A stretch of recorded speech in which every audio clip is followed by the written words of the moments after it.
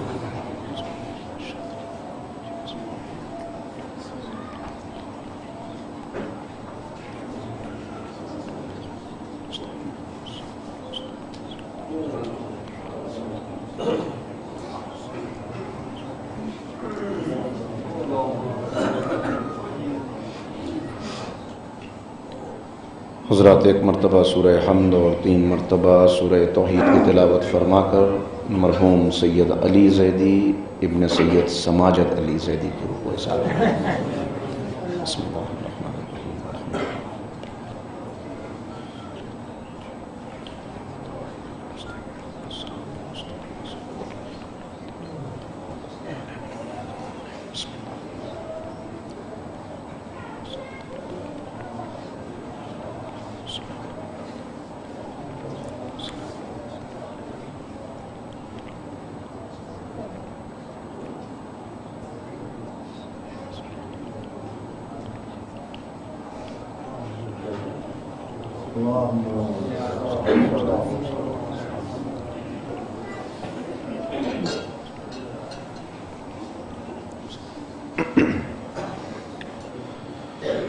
اعوذ باللہ من الشیطان اللعین الرجیم بسم اللہ الرحمن الرحیم الحمد للہ رب العالمین وبہ نستعین وهو المعین والصلاة والسلام على سید الانبیاء والمرسلین سیدنا و نبینا و شفیع ذنوبنا و طبیب قلوبنا بالقاسم محمد وآلہ الطیبین الطاہرین المعصومین المظلومین المنتخبین المنتجبین اما بعد فقد قال اللہ تبارک وتعالی فی کتابہ المجید وفرقانہ الرشید وقولہ الحق بسم اللہ الرحمن الرحیم کیف تکفرون باللہ وکنتم امواتا فاحیاکم ثم یمیتکم ثم یحییکم ثم الیہ ترجعون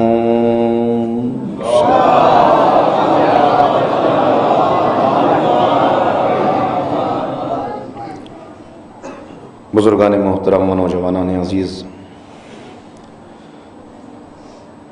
مجلس یقیناً بہت تاخیر ہو چکی ہے اور تنگی وقت بھی دامنگیر ہے، لہذا براہ راست میں اپنی گفتگو کا آغاز کروں گا۔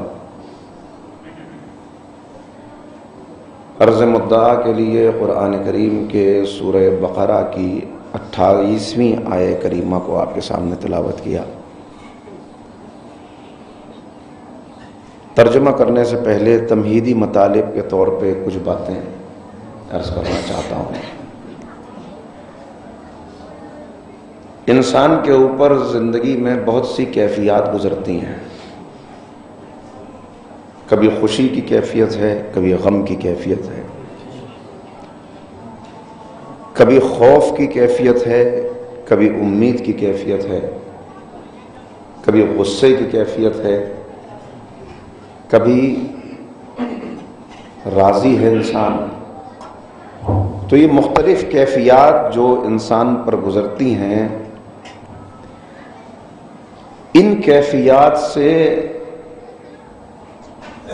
انسان کا مکمل طور پہ بچنا ناممکن ہے۔ انہی کیفیات میں جو دو کیفیات ہیں جن کی طرف آپ کی اس وقت توجہ چاہتا ہوں، ایک ہے خوف اور دوسرے ہے غم۔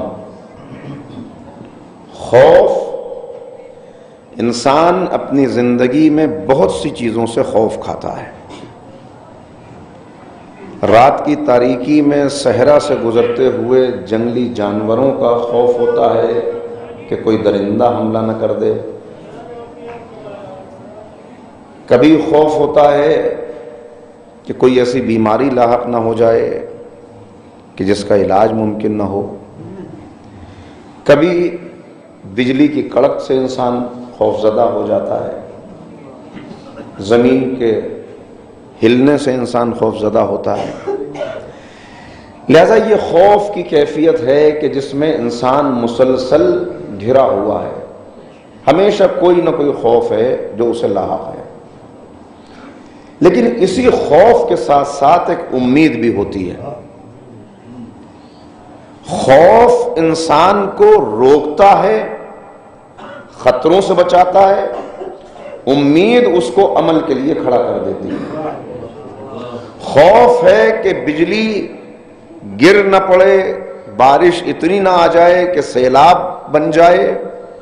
امید ہے کہ یہی آنے والی بارش فصلوں کو کمال تک پہنچائے گی۔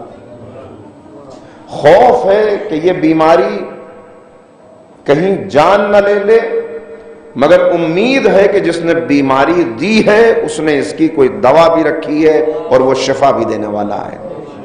لہذا ہمیشہ انسان کی زندگی اسی خوف اور امید کے درمیان چلتی رہتی ہے۔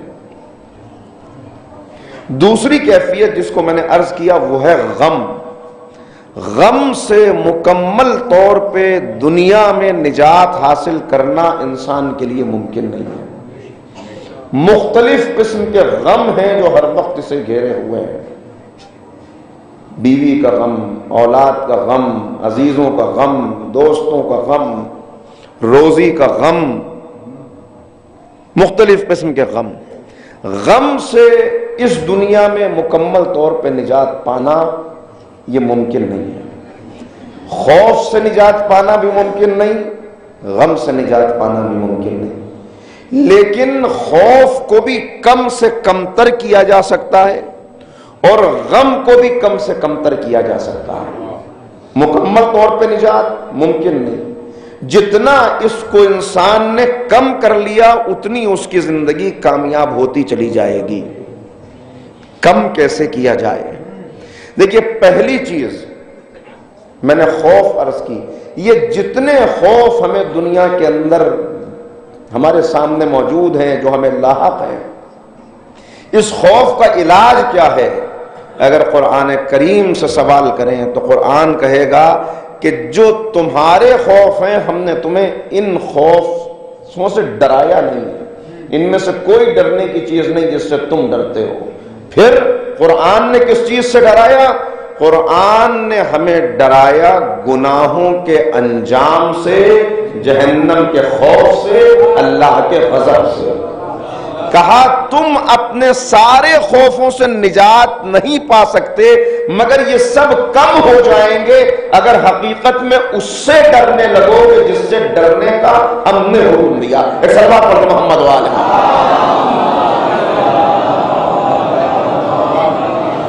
دوسری چیز ہے غم۔ میں بہت توجہ آپ کی چاہتا ہوں، آپ میرے مزاج سے بہت سے لوگ واقف ہیں، جو نئے سننے والے ہیں وہ بھی کچھ دیر کے بعد اس بات سے واقف ہو جائیں گے کہ میں آپ کے کانوں میں رس گھولنے والی گفتگو نہیں کر سکتا۔ اور خاص طور پہ یہ مجلس جو ایک مومن کی کہ ایصال ثواب کی مجلس ہے، جب بھی ایسی کوئی مجلس ہوتی ہے کہ مومن کے لیے کوئی فرش مجلس بچتا ہے تو میں ہمیشہ کہتا ہوں کہ یاد رکھیے گا یہ صرف فرش عزا نہیں ہے، یہ سید الشہداء کا دسترخوان علم ہے جو بچھا ہوا۔ لہذا یہاں پہ آنا ہے تو یہاں سے اپنے لیے کچھ لے کر جانا ہے۔ اور ایک مومن، ایک عزادار، ایک امام بارگاہ کی بنیاد رکھنے والی شخصیت کی، آپ کی بستی کی ہر دل عزیز شخصیت کی یہ مجلس چہلم ہے، لہذا ان کے لیے بھی بہترین ایصال ثواب یہی ہے کہ ہم جب یہاں سے اٹھیں تو اپنے دامن عمل میں ذمہ داری کا کچھ بول لے کر جائیں۔ لہذا میں کچھ باتیں آہستہ آہستہ آپ کی خدمت میں عرض کروں گا۔ غم سے انسان نجات نہیں حاصل کر سکتا، لیکن غم کو کم کیا جا سکتا ہے۔ کتنے غم ہیں جو انسان کو گھیرے ہوئے ہیں، بے شمار، شاید آپ انگلیوں پر شمار کرنا چاہیں تو ممکن نہ ہو۔ غالب نے کہا تھا کہ قید حیات و بند غم اصل میں دونوں ایک ہیں، موت سے پہلے آدمی غم سے نجات پائے کیوں؟ تو موت سے پہلے غم سے نجات پانا یہ ممکن نہیں ہے، لیکن موت کے بعد بھی غم سے نجات کون پانے والا ہے؟ ذرا اس پر بھی توجہ کرنے کی ضرورت۔ تو غم، کتنے غم ہیں، ان غموں کو کم کرنے کا طریقہ کیا ہے؟ دیکھیے، پہلا طریقہ تو یہ ہے کہ انسان دنیا داروں سے اپنا تعلق کم کر دے، اس کے غم کم ہوتے چلے جائیں گے۔ کاش کہ میں اس بات کو پہنچا سکوں۔ دیکھیے، جب آپ دنیا داروں کے درمیان رہتے ہیں تو یہ دنیا داری ایسا مرض ہے جو ایک سے دوسرے کو لگتا ہے۔ یہ کورونا وائرس سے زیادہ خطرناک ہے، آپ غور کر رہے ہیں، یہ اس سے زیادہ خطرناک مرض ہے۔ تو جو اس کے غم ہوتے ہیں وہ آپ کے غم بن جاتے ہیں، جو اس کے غم ہوتے ہیں وہ آپ کے غم بن جاتے ہیں۔ تو کیسے؟ پہلی چیز تو یہ۔ دوسری چیز جو بہت اہم ہے، میں ایک مثال کے ذریعے بات پہنچانے کی کوشش کرتا ہوں تاکہ چھوٹے بھائیوں تک پہنچ جائے۔ دیکھیے، ایک کاشتکار ہے جس کی ایک زمین ہے، جس کے بارے میں وہ بہت دن سے غفلت میں مبتلا ہے، پڑی ہوئی ہے زمین، چلو پڑا رہنے دو۔ اب چونکہ زمین ایسے ہی پڑی ہوئی ہے لہذا اس کے اوپر خاردار جھاڑیاں اگائیں، جنگلی درخت پیدا ہو گئے، موذی جانوروں نے اسے اپنی آماج گاہ بنا لیا، زہریلے جانوروں نے اپنا بل بنا لیا، کہیں گڑھا ہے، کہیں ابھرا ہوا حصہ ہے زمین کا، چونکہ اس کی طرف کوئی توجہ ہی نہیں ہے۔ اب ایک دن اسے خیال پیدا ہوا کہ اتنی زمین جو پڑی ہوئی ہے اس پہ واقعی کوئی فصل اگائی جائے۔ میں نے کہا اس پہ تو پہلے سے بہت سی چیزیں اگی ہوئی ہیں۔ کہا وہ جو پہلے سے اگی ہوئی ہیں وہ اصلی فصل نہیں ہے، اصلی فصل اگانی ہے۔ یہ متوجہ ہوا، اس نے عزم کر لیا کہ اس زمین پر بہترین فصل ہونی چاہیے۔ اب بہترین فصل عام طور پہ سب جگہ ایک ہی جیسی ہوتی ہے، جڑی بوٹیاں تو الگ الگ ہوتی ہیں علاقوں کی، کوئی پہاڑی علاقے کے اوپر پائی جائے گی، کوئی جنگلی میدانی علاقے میں ہوگی، لیکن جو فصل ہے وہ عام طور پر سب جگہ ایک ہی جیسی ہوتی ہے۔ اب جیسے یہ متوجہ ہوا تو کیا فوراً فصل اگ جائے گی؟ کہ نہیں، بلکہ سب سے پہلے اس فصل کو اگانے کے لیے اس زمین کو ہموار کرنا پڑے گا۔ جو گڑھے ہیں انہیں بھر دو، جو سوراخ ہیں انہیں بند کر دو، جو سانپ بچھو ہیں انہیں مار دو، جو خاردار جھاڑیاں ہیں انہیں اکھاڑ پھینکو۔ اب جب یہ ہموار ہو گئی تو اب اس پہ اصلی فصل اگے گی۔ جب اصلی فصل آ گئی تو بیکار کی چیزیں خود بخود اس زمین سے دور ہو گئی۔ تو اصل مسئلہ یہ ہے کہ ہم نے اپنی زمین دل پر بیکار کے غموں کی فصل اگائی ہوئی ہے، چونکہ زمین دل کی طرف متوجہ نہیں ہے، لہذا کہیں اولاد کا غم ہے، کہیں بیوی کا غم ہے، کہیں مال کا غم ہے، کہیں تجارت کا غم ہے۔ یہ سارے غم اصلی غم نہیں ہیں۔ جب تک اصلی غم کی طرف متوجہ نہیں ہوگا اس وقت تک یہ سارے غم انسان کو چپتے رہیں گے، لیکن جب اس نے سوچا کہ میں دیکھوں زندگی کا حقیقی غم کیا ہے، واقعی غم کیا ہے، تب اسے پتا چلا یہ سارے غم تو یہی رہ جانے والے ہیں۔ اصل غم یہ ہے کہ ایک دن مجھے موت کے مرحلے سے گزرنا ہے، جہاں نہ یہ مال کام آنے والا ہے، نہ اولاد کام آنے والی ہے، نہ زوجہ کام آنے والی ہے۔ اب جب یہ اصل غم کی طرف متوجہ ہوا تو لازم تھا کہ پہلے زمین کو ہموار کیا جائے اور بیکار چیزوں کو اکھاڑ پھینکا جائے۔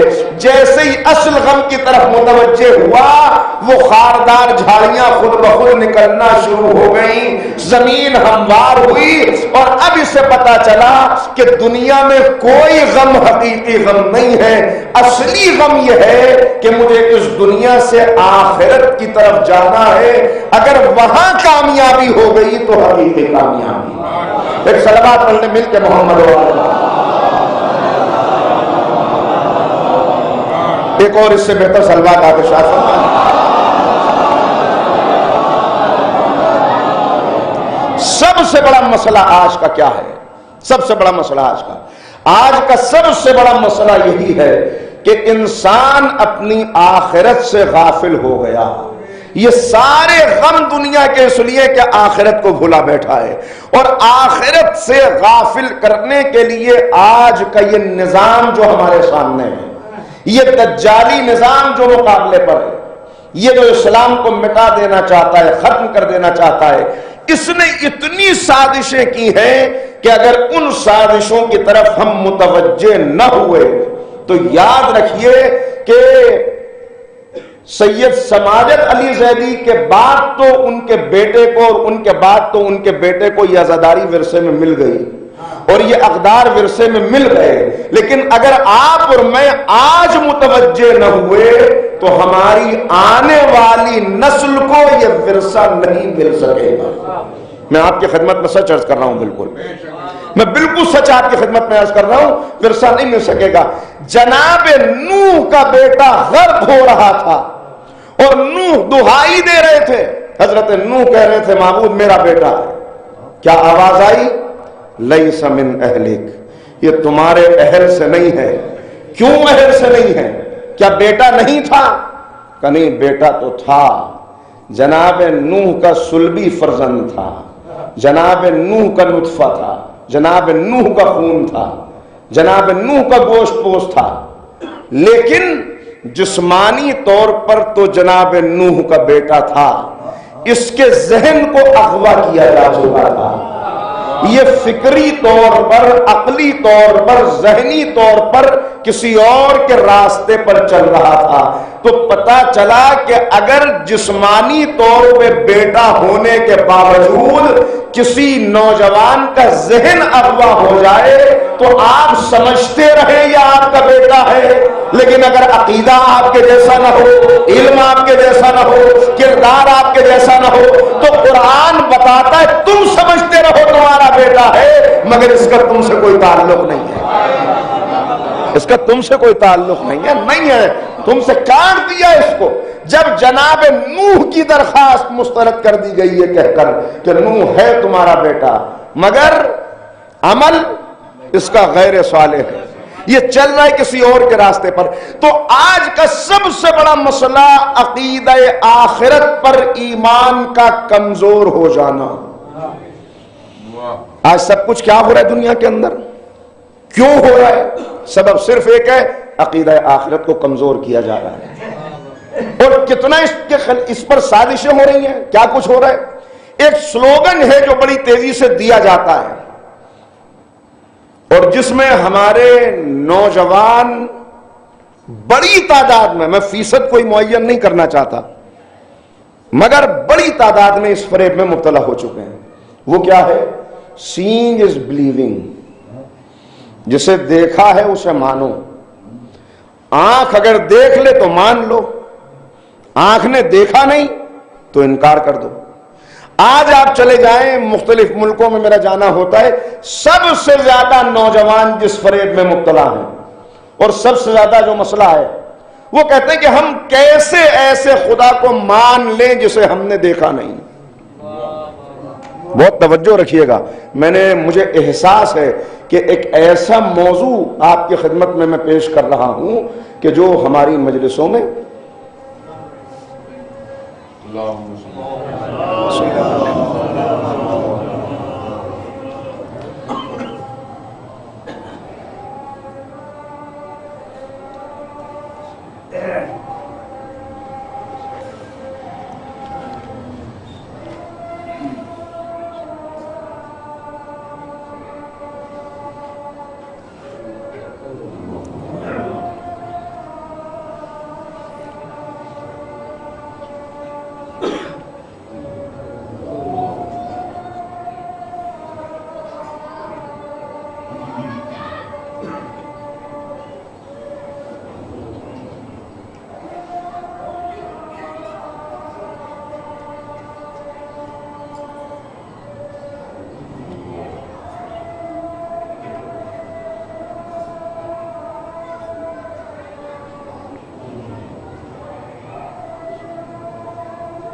اللہ علیہ وسلم.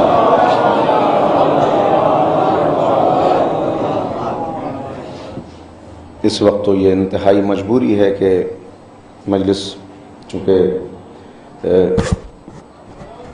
سفر میں دیر ہوئی آنے میں، ٹریفک کی وجہ سے مجلس لیٹ ہوئی اور مجلس نماز سے ٹکرا گئی، لیکن بہرحال کوشش ہونی چاہیے کہ وقت نماز سے پہلے مجلس ختم ہو جائے. ایک مرتبہ صلوات پڑھیں مل کے محمد.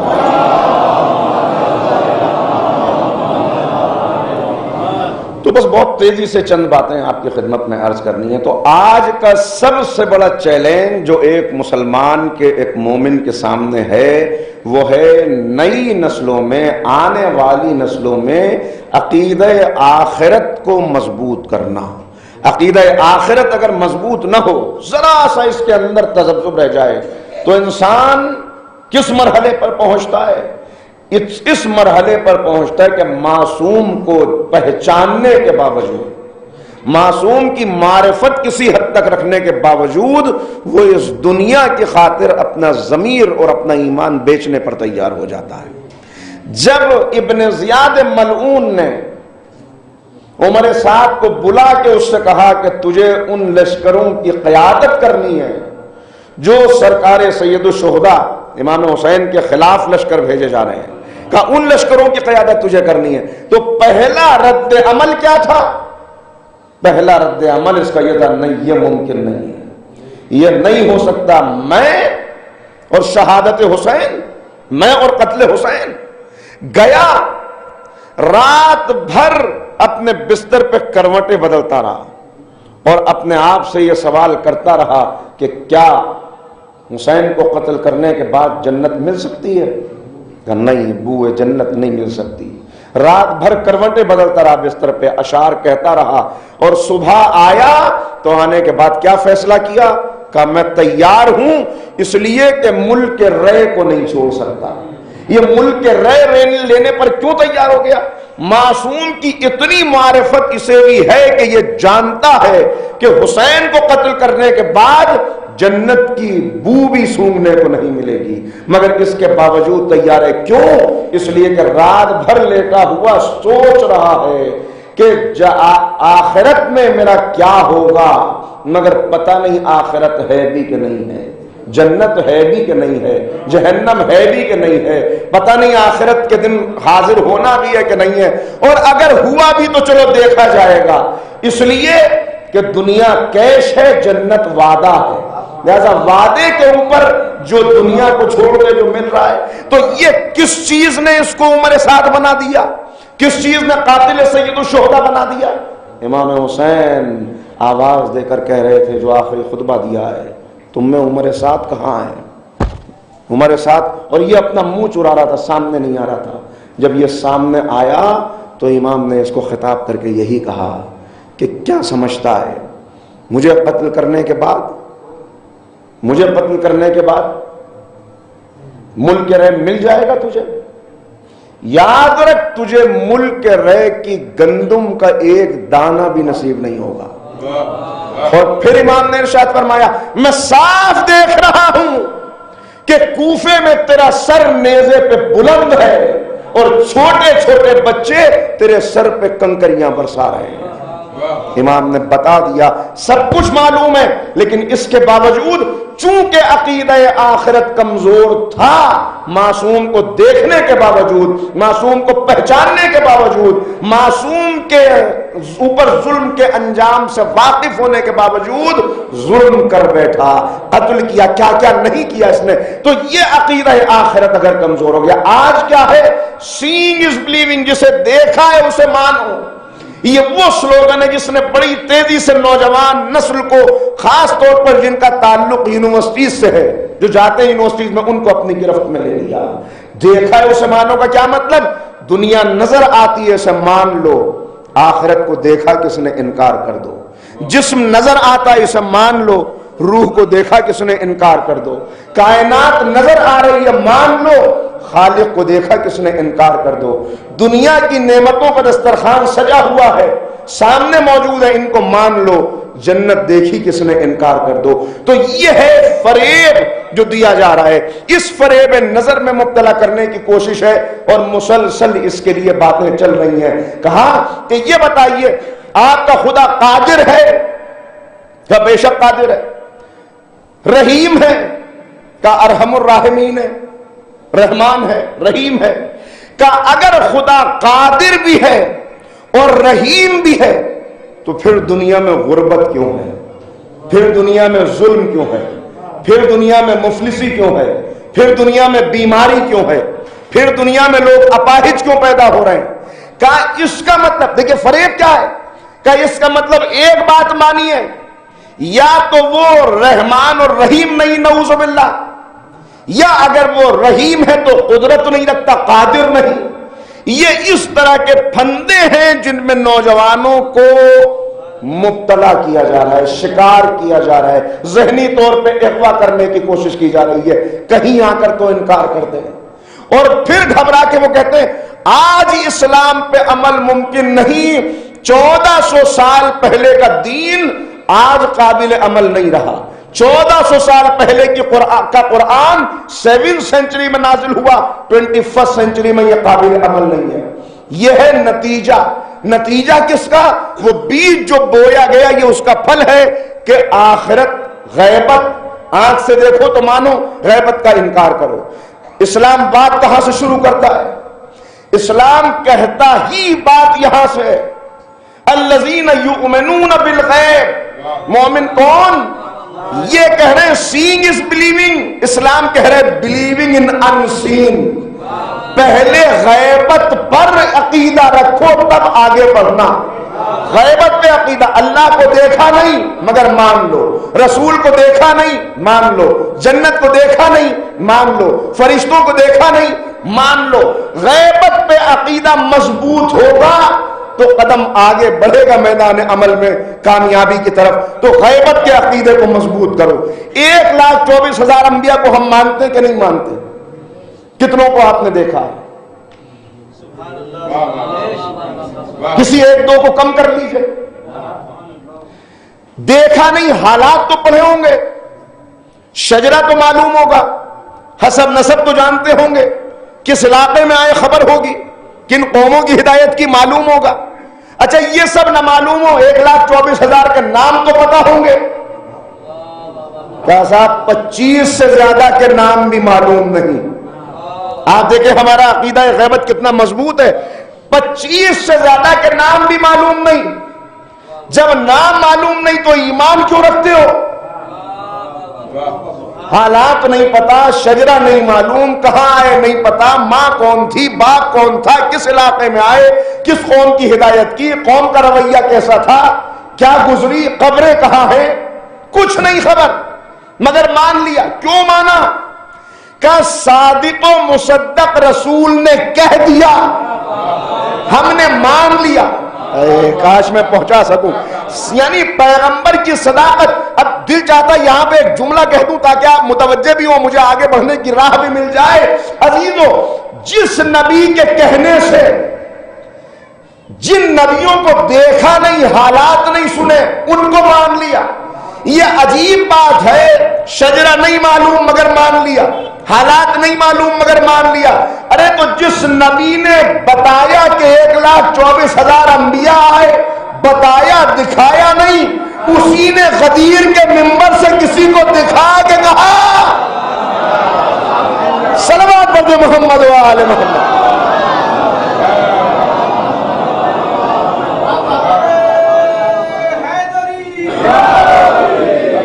تو کہا پہلے عقیدہ غیبت کو مضبوط کرو, اس لیے کہ آخرت کا تعلق غیبت سے.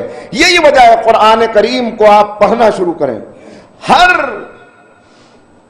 2 صفحے کے بعد عقیدہ آخرت, عقیدہ آخرت, عقیدہ آخرت, بار بار آخرت کو یاد دلایا جا رہا ہے, آخرت کو یاد, کہ یہ آخرت کا عقیدہ کمزور نہ پڑنے پانا. اس لیے کہ اگر یہ کمزور پڑ گیا تو پھر کہ صاحب یہ دنیا کہ یہ تو خود بخود وجود میں آ گئی.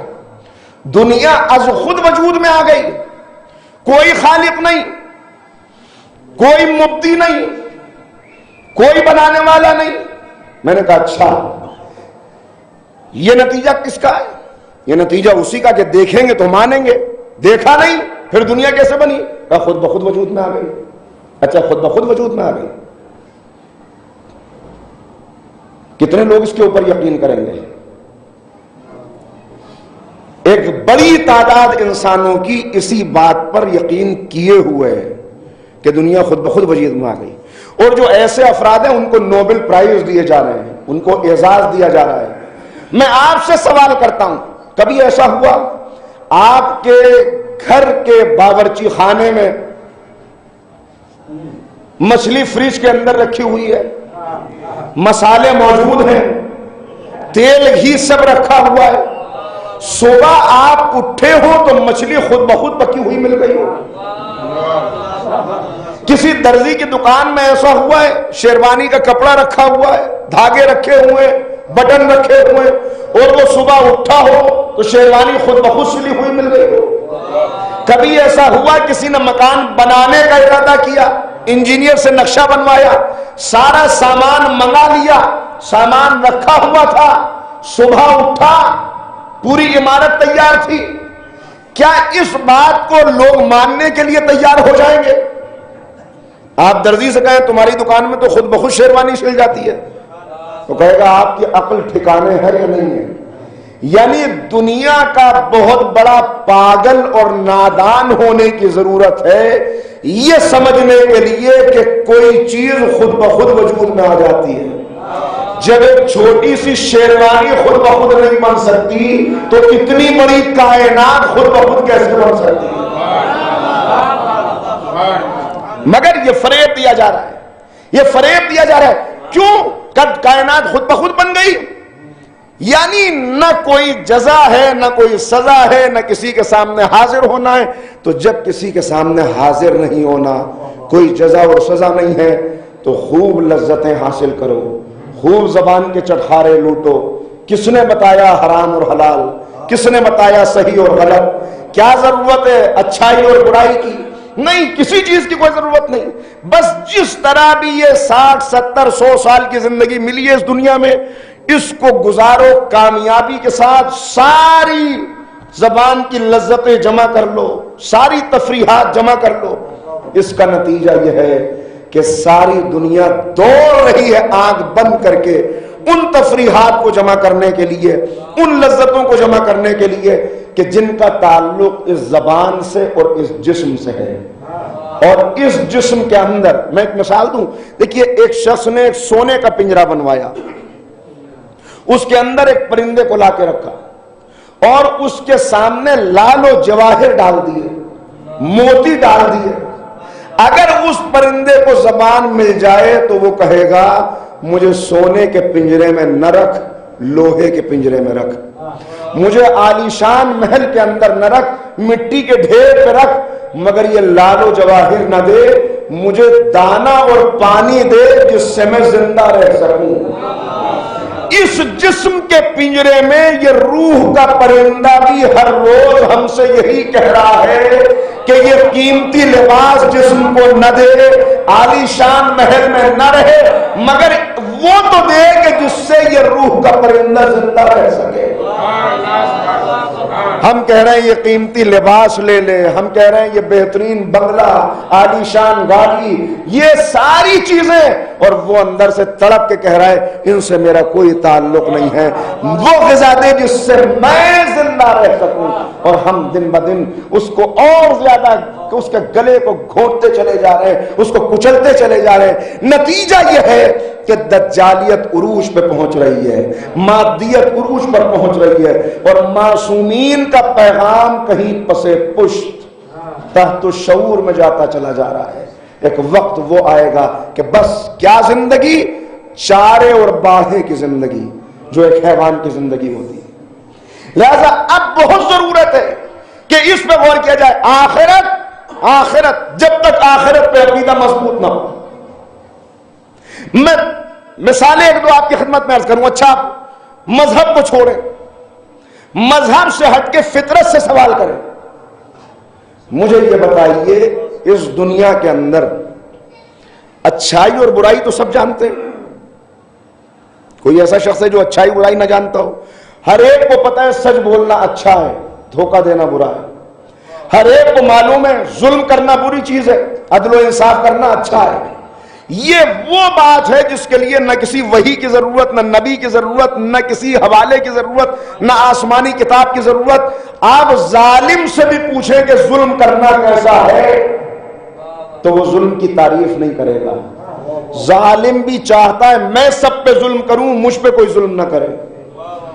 ہر جھوٹا چاہتا ہے میں جھوٹ بولوں مگر مجھ سے جھوٹ نہ بولا جائے. ہر دھوکہ دینے والا چاہتا ہے میں سب کو دھوکہ دوں مگر مجھے کوئی دھوکہ نہ دے.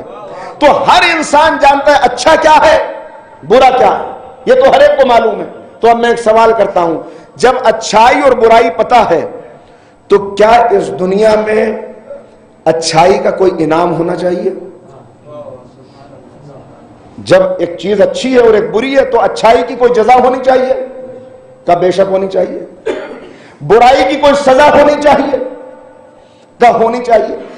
کیا اس دنیا کے اندر اچھائی کی واقعی جزا ممکن ہے؟ کیا برائی کی واقعی سزا ممکن ہے؟ دیکھیں، یہ تو ہو سکتا ہے دنیا میں جو عدالتیں بنی ہوئی ہیں کہ کسی انسان نے برائی کی، ظلم کیا تو یہ اس کو کچھ سزا دے دیں. اب اس سزا کا بھی ابھی جائزہ لیں گے.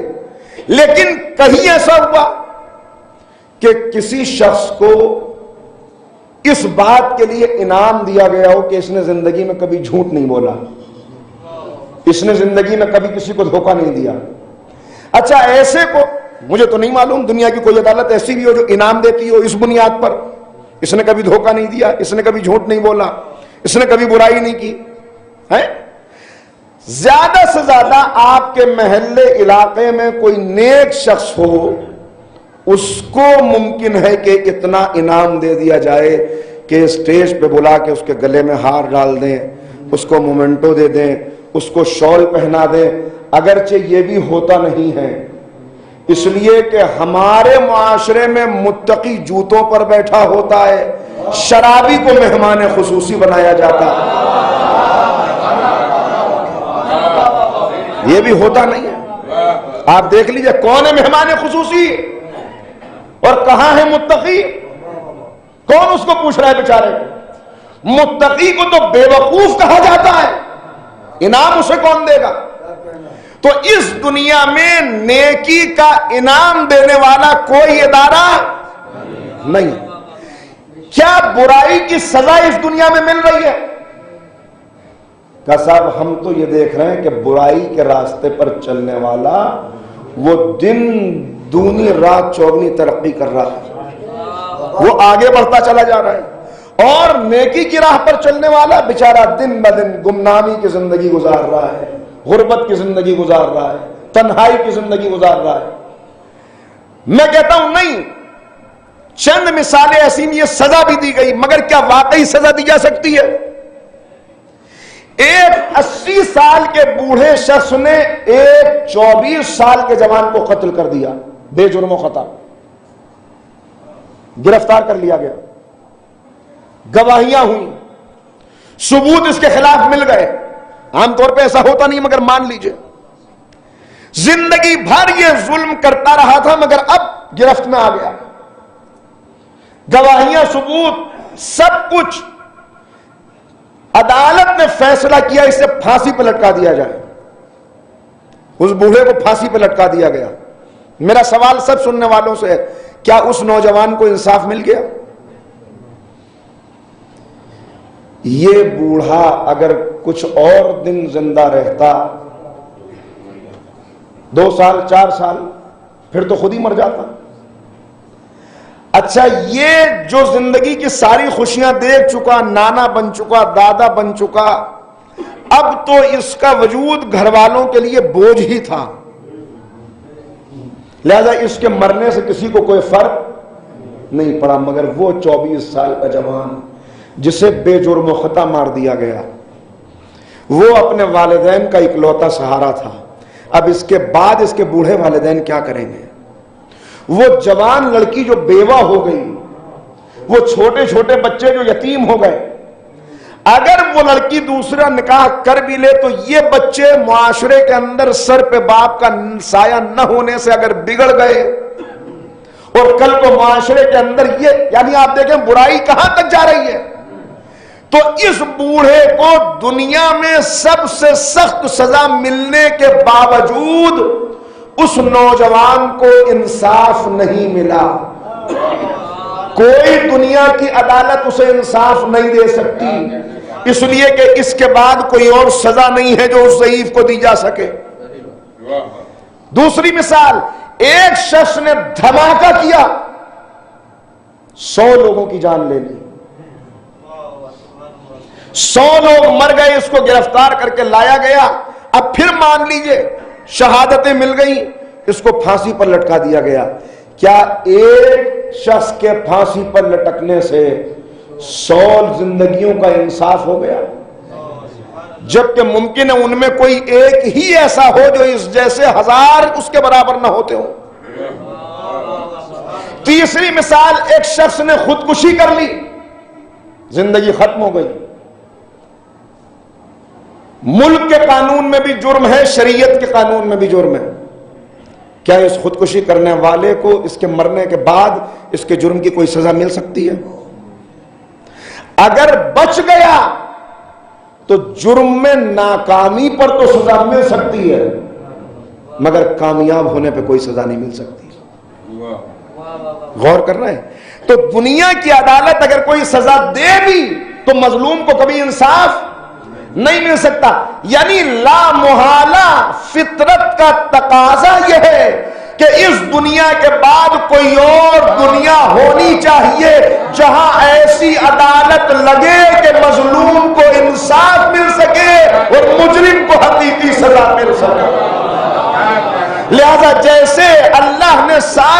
چیزوں کو جوڑوں میں پیدا کیا، سورج کے ساتھ چاند، زمین کے ساتھ آسمان، پہاڑوں کے ساتھ سمندر، مرد کے ساتھ عورت، آسمان کے ساتھ زمین، اسی طرح دنیا کے ساتھ آخرت۔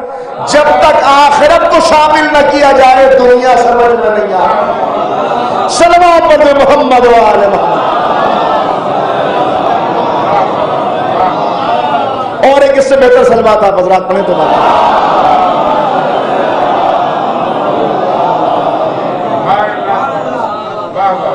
عقیدہ آخرت کمزور ہو جائے گا تو اس کے بعد معاشرہ بربادی کی راہ پہ چل پڑے گا۔ کہا کہ آج دین پہ عمل کرنا آسان نہیں۔ میں دست ادب جوڑ کے عرض کرتا ہوں، اگر آج دین پہ عمل کرنا مشکل ہے، کب؟ اس وقت کہ جب آپ مسجد میں گئے تو قالین بچھے ہوئے تھے، پردے لگے ہوئے تھے، گرم موسم میں ٹھنڈے پانی کا انتظام تھا۔ اگر آج ان حالات میں آپ کے لیے دین پہ عمل کرنا مشکل ہے تو کیا اس بلال کے لیے دین پہ عمل کرنا آسان تھا جسے سخت زمین کے اوپر کھینچا جا رہا تھا اور جسے چلچلاتی ہوئی دھوپ میں پتھروں پر لٹا کر سینے پہ اتنی وزنی چٹان رکھ دی گئی تھی کہ سانس کا آنا جانا مشکل تھا، مگر ایسے میں مسکرا کے بلال آسمان کی طرف دیکھ رہے تھے۔ راہگیر گزر رہے ہیں، دیکھ رہے ہیں بلال اتنی اذیت، اتنی تکلیف، پھر بھی مسکرا رہے ہیں۔ ایک راہگیر نے سوال کر لیا، بلال اتنی اذیت، سانس کا لینا مشکل ہو رہا ہے اور تم مسکرا رہے ہو؟ بلال نے جو جواب دیا وہ ہر اس نوجوان کے لیے ہے جو کہتا ہے آج دین پہ عمل مشکل ہے۔ کیا جواب دیا؟ بلال نے کہا کہ یہ بتاؤ، تم بازار سے مٹی کا برتن خریدتے ہو تو ٹھوک بجا کے دیکھ لیتے ہو کہیں کچا تو نہیں ہے؟ آج میرا رب میرے ایمان کا امتحان لے رہا ہے کہ کہیں کچا ایمان تو نہیں ہے۔ میں مسکرا کے پیغام دے رہا ہوں، اے میرے معبود خرید لے، یہ تیرے بلال کا ایمان ہے۔ ان اللہ اشترى من المؤمنین انفسهم واموالهم بان لهم الجنہ، اللہ نے مومنوں کے مالوں اور جانوں کو خرید لیا ہے۔ تو عقیدہ آخرت جب مضبوط ہوتا ہے تب انسان اس راہ میں قدم بڑھاتا ہے۔ یہ مثالیں آپ کے سامنے موجود ہیں۔ اب مسئلہ کیا ہے؟ مسئلہ یہ کہ عقیدہ آخرت تو بتا دیا گیا، لیکن دنیا میں جب بھی کوئی نظریہ پیش کیا جائے اس کے پیچھے دلیل کے طور پہ دنیا میں کوئی مثال دینی پڑتی ہے۔ بس آخری مرحلہ آ گیا گفتگو کا، آپ کی توجہات 10 منٹ کے لیے اور چاہتا ہوں، ایک مرتبہ مل کے صلوات پڑھیں محمد والے میں۔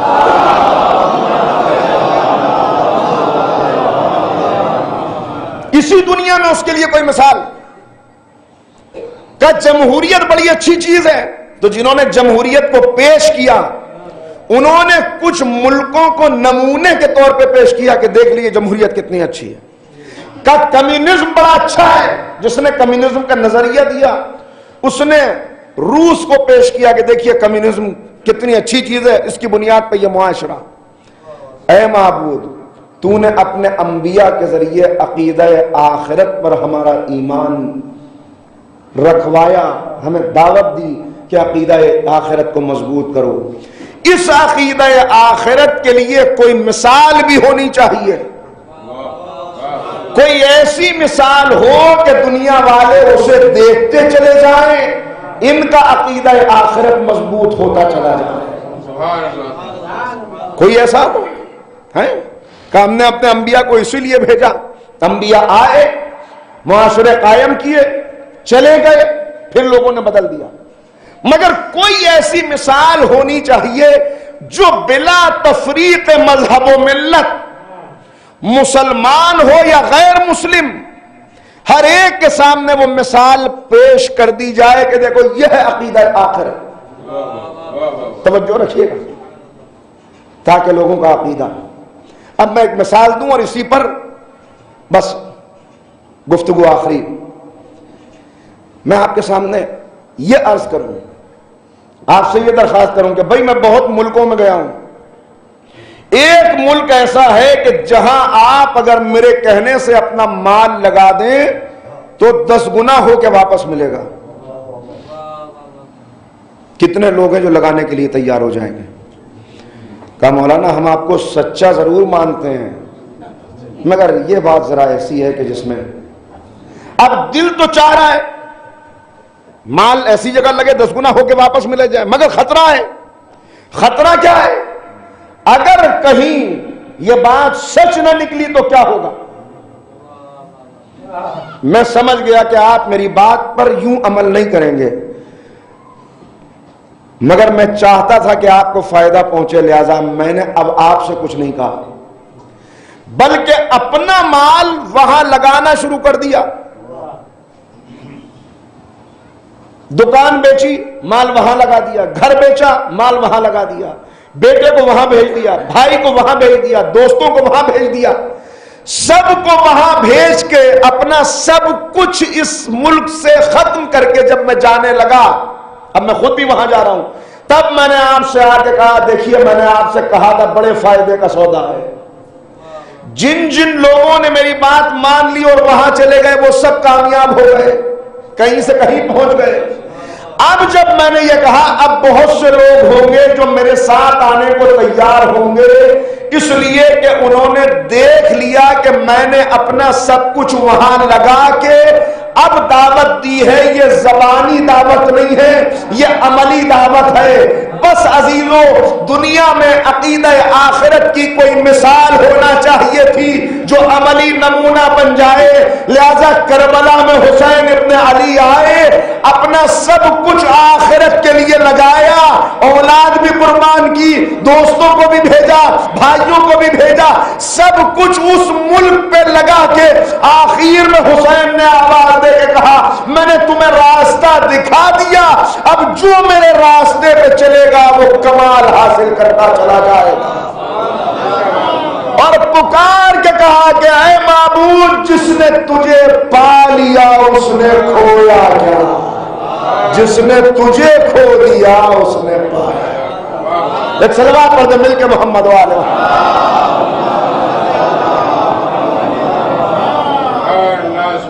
جس نے تجھے پا لیا اس نے کھویا کیا. آج سب کچھ پا لے انسان مگر وہی نہ پا سکے کہ جو اسے کمال تک پہنچانے کے لیے لازم ہے. آج ہر چیز کا انتظام ہو جائے مگر وہ روح اندر گھٹتی چلی جائے اور گھٹ گھٹ کے ختم ہو جائے. کہ صاحب دنیا کے اندر غم کیوں ہے، دنیا کے اندر ظلم کیوں ہے، دنیا کے اندر معذور لوگ کیوں ہیں، بیماریاں کیوں ہیں؟ اس سب کا جواب ایک ہے کہ پہلے یہ سمجھیے کہ یہ دنیا کیوں ہے. جب یہ سمجھ میں آ جائے گا کہ دنیا کیوں ہے تو یہ بھی سمجھ میں آ جائے گا کہ غم کیوں ہے. الذی خلق الموت والحیات لیبلوکم ایکم احسن عملا. یہ دنیا ایک امتحان گاہ ہے. یہ ہم دنیا میں نہیں ہیں، یہ سب ایگزامینیشن ہال میں بیٹھے ہوئے ہیں. اب کوئی یہ کہے کہ صاحب اللہ قادر ہے، اللہ رحیم ہے، پھر دنیا میں قدرت رکھنے کے باوجود کچھ لوگوں کے پاس دولت کیوں ہے، بیماریاں کیوں ہیں؟ میں نے کہا ایگزامینیشن ہال میں بیٹھے ہوئے طالب علم سے پوچھئے یہ جو تیرے ہاتھ میں کوشچن پیپر ہے یہ کس نے بنایا؟ کہا میرے استاد نے. میں نے کہا کیا تیرے استاد کو تجھ سے محبت نہیں ہے؟ کہا کیوں نہیں ہے؟ کہا کیا وہ ان سوالوں کے جواب نہیں جانتا؟ کہا کیوں نہیں جانتا؟ کہ جب تجھ سے محبت بھی کرتا ہے ان سوالوں کے جواب بھی معلوم ہے تو تیرے ہاتھ میں یہ کوشچن پیپر کیوں دے دیا؟ جب محبت ہے تو وہ آئے اور سب کے جواب تجھے بتا دے، یا تجھ سے کہے کہ ورق خالی چھوڑ کے چلے آؤ میں یوں ہی تمہیں پاس کر دوں گا؟ اس نے کہا خاموش ہو جائیے. ان کی محبت کا تقاضا یہ ہے کہ جو کچھ مجھے سکھایا اب دیکھیں کہ میں نے سیکھا بھی کہ نہیں سیکھا. بھئی یہی جواب ہے. اللہ رحیم ہے، قادر بھی ہے، مگر اس نے ہمیں امتحان کے لیے اس دنیا میں بھیجا ہے. وہ دیکھنا چاہتا ہے یہ میری جنت کے لائق ہے کہ نہیں ہے.